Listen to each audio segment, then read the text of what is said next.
نبی کریم صلی اللہ علیہ وسلم سوئے یہاں تک کہ آپ خراٹے لینے لگے۔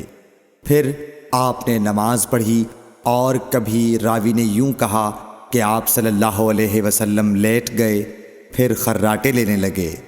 پھر آپ صلی اللہ علیہ وسلم کھڑے ہوئے، اس کے بعد نماز پڑھی۔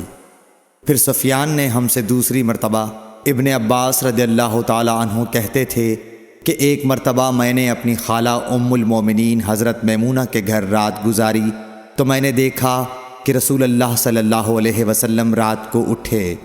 جب تھوڑی رات باقی رہ گئی تو آپ صلی اللہ علیہ وسلم نے اٹھ کر ایک لٹکے ہوئے مشکیزے سے ہلکا سا وضو کیا۔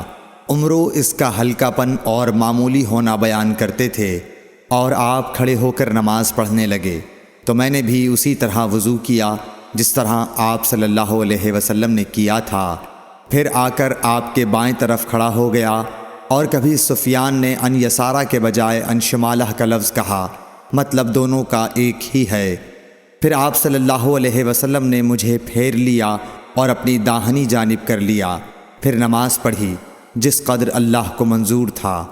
پھر آپ لیٹ گئے اور سو گئے حتیٰ کہ خراٹوں کی آواز آنے لگی۔ پھر آپ کی خدمت میں مؤذن حاضر ہوا اور اس نے آپ کو نماز کی اطلاع دی۔ آپ صلی اللہ علیہ وسلم اس کے ساتھ نماز کے لیے تشریف لے گئے۔ پھر آپ نے نماز پڑھی اور وضو نہیں کیا۔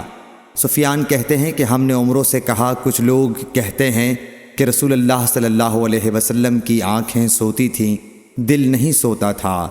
عمرو نے کہا، میں نے عبید بن عمیر سے سنا، وہ کہتے تھے کہ انبیاء علیہ السلام کے خواب بھی وہی ہوتے ہیں۔ پھر قرآن کی یہ آیت پڑھی، میں خواب میں دیکھتا ہوں کہ میں تجھے ذبح کر رہا ہوں۔ صحیح بخاری حدیث نمبر 138۔